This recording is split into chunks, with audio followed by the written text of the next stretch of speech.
நமச்சிவாய வாழ்க. நாதந்தாள் வாழ்க. இமைப்பொழுதும் என் நெஞ்சில் நீங்காதான் தாழ் வாழ்க.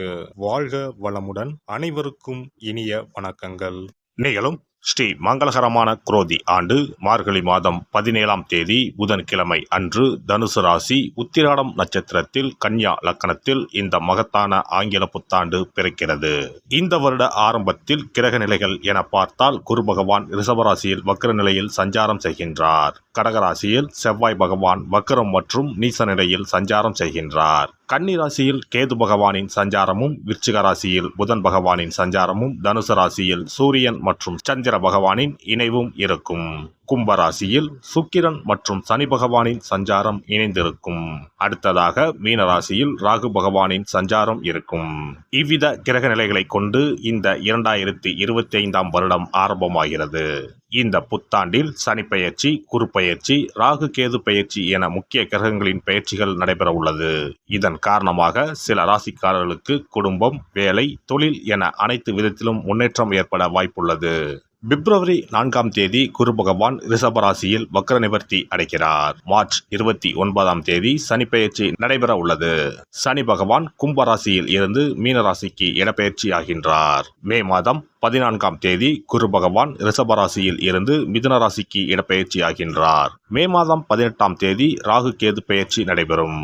ராகு பகவான் கும்பராசிக்கும் கேது பகவான் சிம்மராசிக்கும் இடப்பெயர்ச்சி ஆகின்றனர். இந்த கிரக அமைப்பு மற்றும் பெயர்ச்சியினால் உங்கள் வாழ்வில் ஏற்பட போகும் சுபபலன் என்ன என்பதனையும், அசுப பலன் ஏற்படுமாயின் ராசிக்காரர்கள் செய்ய வேண்டிய பரிகாரம் என்ன, வழிபட வேண்டிய தெய்வம் யார் என்பதனை பற்றியும் விரிவாக காண்போம். பிறக்கப் போகும் இந்த ஆங்கில புத்தாண்டு உங்கள் வாழ்வில் வளமும் நலமும் செல்வ செழிப்பும் பெற்று வாழ்வில் உயரிய நிலையை அடைய எல்லாம் வல்ல எம்பெருமானை வேண்டி விரும்பி கேட்டுக்கொள்கிறேன்.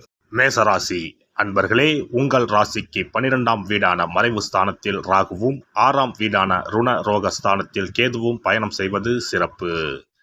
கெட்டவன் கெட்டிடில் கிட்டிடும் ராஜயோகம் என்பதன் அடிப்படையில் 2025ஆம் ஆண்டு வரை மேசராசியில் பிறந்தவர்களுக்கு திருமணம், வீடு, கிரகப்பிரவேசம் உள்ளிட்ட சுபகாரியங்கள் நடக்கும். கேதுவின் சஞ்சாரத்தினால் புது வேலைவாய்ப்பு மற்றும் தொழிலை பெருக்கி லாபம் சம்பாதிப்பீர்கள்.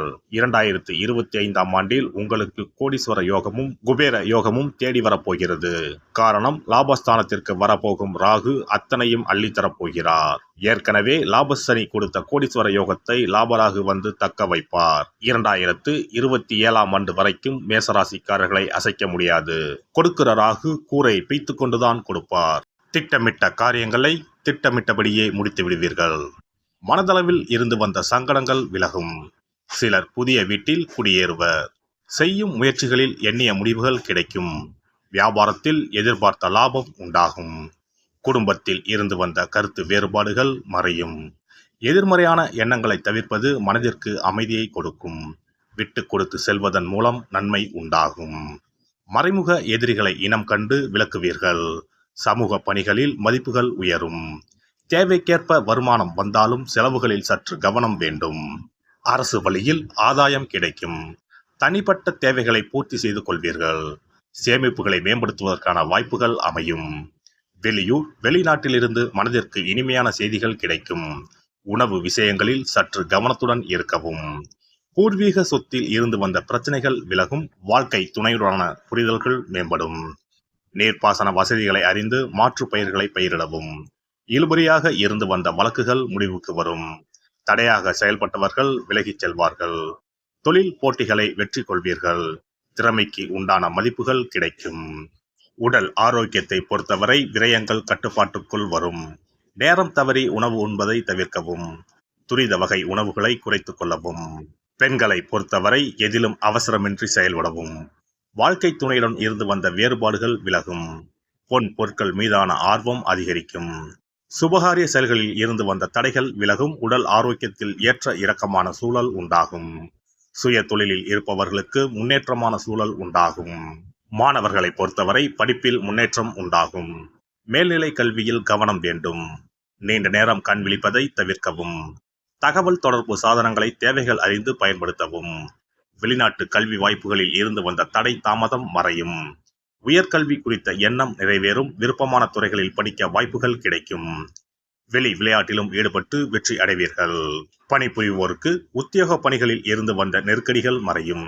சிலருக்கு எதிர்பார்த்த ஊதிய உயர்வுகள் உண்டாகும். அலுவலகத்தில் செல்வாக்கு உயரும். தடைபட்டிருந்த ஊதிய உயர்வு சிலருக்கு சாதகமாக அமையும். பண வரவுகளால் பொருளாதார நிலை சீரடையும். புதிய வேலை சார்ந்த செயல்களில் சிந்தித்து முடிவெடுக்கவும். திறமைக்கேற்ற புதிய பொறுப்பு மற்றும் வாய்ப்புகள் கிடைக்கும். அரசு ஊழியர்களுக்கு எதிர்பார்த்த சாதகமான சூழல் உண்டாகும். வியாபாரிகளை பொறுத்தவரை வியாபார பணிகளில் மேன்மை உண்டாகும். புதிய தொழில் சார்ந்த எண்ணத்தை செயல்படுத்துவீர்கள். பத்திர பதிவுகளில் விழிப்புணர்வு வேண்டும். பயண தொழில்களில் மறைமுகமான விரயங்களால் கையிருப்புகள் குறையும். தொழிலை விரிவு செய்வதற்கான சூழல் அமையும். ஏற்றுமதி இறக்குமதி சார்ந்த தொழிலில் சற்று கவனத்துடன் செயல்படவும். வர்த்தகத்தில் லாபகரமான சூழல் உண்டாகும். இயந்திர உற்பத்தி, ஆட்டோமொபைல்ஸ், உதிரிப்பாக தொழிலில் இருப்பவர்களுக்கு லாபம் மேம்படும். கூட்டாளிகளின் எண்ணங்களை புரிந்து கொண்டால் குழப்பங்களை தவிர்க்கலாம். வாடிக்கையாளர்களின் தேவைகளை பூர்த்தி செய்வீர்கள். கலைஞர்களை பொறுத்தவரை கலைத்துறையினருக்கு தவறிய சில வாய்ப்புகள் மீண்டும் கிடைக்கும். தோற்ற பொலிவுகள் அதிகரிக்கும். கவர்ச்சியான பேச்சினால் அனைவரையும் கவர்வீர்கள். அரசு வழியில் ஒத்துழைப்புகள் கிடைக்கும். புதிய ஒப்பந்தங்களால் நன்மைகள் கிடைக்கும். எதிர்பாலின மக்களிடம் கண்ணியத்தை கடைபிடிப்பது மதிப்புகளை மேம்படுத்தும். நல்ல வருமானத்தை காண்பீர்கள். அரசியல்வாதிகளுக்கு அனுகூலமான பலன்கள் உண்டாகும். மதிப்பு மரியாதை உயரும். சிலருக்கு புதிய பொறுப்புகள் கிடைக்கும். புதிய இலக்குகள் மூலம் வரவுகளை மேம்படுத்துவீர்கள். கட்சியில் உங்கள் செல்வாக்கு அதிகரிக்கும்.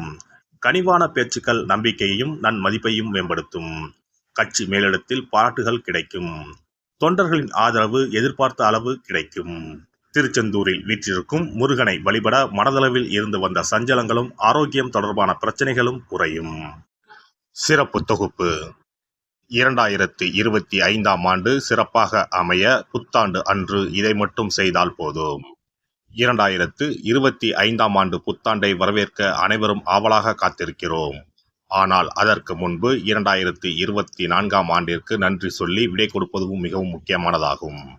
இந்த ஆண்டில் கிடைத்த நல்ல விஷயங்களுக்கு நன்றி சொல்வதுடன் கிடைக்காமல் போன விஷயங்களுக்கும் சேர்த்து நன்றி சொல்ல வேண்டும்.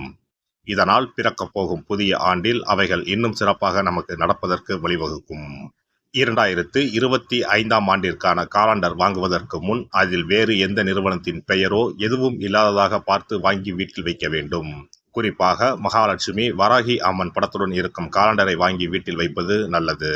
இது தவிர புத்தாண்டு நாளன்று எந்த மாதிரி விஷயங்களை செய்தால் வரப்போகும் ஆண்டு நமக்கு சிறப்பான ஆண்டாக அமையும் என்பதை நாம் தெரிந்து கொள்ளலாம். ஒவ்வொரு ஆண்டும் ஆங்கில புத்தாண்டோ அல்லது தமிழ் புத்தாண்டோ எதுவாக இருந்தாலும் சரி, பிறக்கப் போகும் புதிய ஆண்டு சிறப்பாக இருக்க வேண்டும். இந்த ஆண்டிலாவது நம்முடைய கஷ்டங்கள் தீர வேண்டும் அல்லது நினைத்த காரியம் கைகூட வேண்டும் என்று அனைவரும் நினைப்பதுண்டு. ஆண்டு முழுவதும் நல்லபடியாக அமைய புத்தாண்டு அன்று நாம் சில விஷயங்களை மேற்கொள்ள வேண்டியது ரொம்ப முக்கியம். இதனால் புதிய ஆண்டு உங்களுக்கு ஆரோக்கியம், சந்தோஷம், செல்வ வளம் நிறைந்த ஆண்டாக அமையும். புத்தாண்டு அன்று காலையில் எழுந்தவுடனேயே நாம் குளித்து விடுவோம். அப்படி நாம் குளிப்பதற்கு முன் குளிக்கின்ற நீரில் 3 முக்கியமான பொருட்களை சேர்ப்பது மிகவும் நல்லது. அந்த தண்ணீரில் முதலில் சிறிது கல்லுப்பை சேர்க்க வேண்டும். கல்லுப்பு நமக்கு இருக்கும் கண் திருஷ்டி, எதிர்மறை ஆற்றல்கள் ஆகியவற்றை அகற்றிவிடும். அடுத்ததாக சிறிது மஞ்சள் தூளை அதில் சேர்க்க வேண்டும். இதுவும் எதிர்மறை ஆற்றல்களை நீக்கி வாழ்வில் மங்களங்களை நிறைய செய்யும். மூன்றாவதாக சிறிது சுத்தமான பாலை சேர்க்க வேண்டும். அது பசும்பாலாக இருப்பது மிகவும் சிறப்பானது. இவை மூன்றுமே மகாலட்சுமியின் அம்சமானவை என்பதால் இவற்றை நீரில் கலந்து குளித்தால் அந்த ஆண்டு முழுவதும் நமக்கு மகாலட்சுமியின் கடாட்சம் கிடைக்கும்.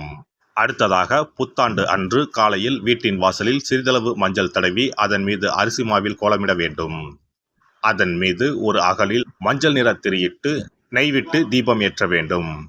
அதற்கு பிறகு வீட்டிற்குள் நல்லெண்ணெய் தீபம் ஏற்றி அன்னாசி பூ நறுமணம் கொண்ட ஊதுபத்தியை ஏற்றி வைத்து வழிபட வேண்டும்.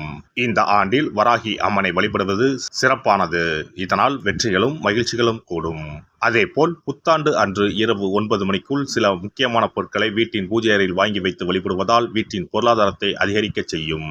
ராகு காலம், யமகண்டம் இல்லாத நேரம். புதிதாக தேங்காய் ஒன்றை வாங்கி வீட்டின் பூஜை அறையில் வைத்து வழிபட வேண்டும். அதன் பிறகு அதை எடுத்து சமையலுக்கு பயன்படுத்திக் கொள்ளலாம். தேங்காய் மங்களத்தின் அடையாளமாக கருதப்படுகிறது. இந்த பொருளை வீட்டில் வாங்கி வைப்பது மிகவும் நல்லது. அதோடு மயிலிறகை தேவஸ்தான கடைகளில் போய் வாங்கி கொண்டு வந்து வீட்டில் வைக்கலாம். முருகப்பெருமானின் வாகனமாக இருக்கக்கூடிய மயிலின் இறகை வீட்டில் வைப்பதால் நேர்மறை ஆற்றல்கள் பெருகும். அடுத்ததாக ஒரு கைப்பிடி அளவாவது பச்சரிசியை வாங்கி வீட்டில் வைத்து வழிபடலாம். கடைசியாக லட்சுமி குபேரர் சிலையை வாங்கி வைக்கலாம். லட்சுமி குபேரர் சிலை கிடைக்காவிட்டாலும் லட்சுமி குபேரர் படத்தையாவது வாங்கி வைத்து வழிபடுவது சிறப்பு. இதனால் ஆண்டு முழுவதும் வீட்டில் செல்வம் பெருகிக் கொண்டே இருக்கும். எல்லாம் வல்ல இறையருளால் நீங்களும் உங்கள் அன்பு குடும்பமும் உடல் நலம், நீலாயுள், நிறை செல்வம், உயர் புகழ், மெய்ஞானம் ஓங்கி வாழ்க வளமுடன். இந்த வீடியோ பதிவு உங்களுக்கு பிடித்திருந்தால் லைக் பண்ணுங்க, கமெண்ட் பண்ணுங்க, ஷேர் பண்ணுங்க. மறக்காம சப்ஸ்கிரைப் பண்ணுங்க. பக்கத்துல இருக்கிற பெல் பட்டனை கிளிக் பண்ணுங்க. நன்றி, வணக்கம். ஓம் நமச்சிவாய. சிவாய நம.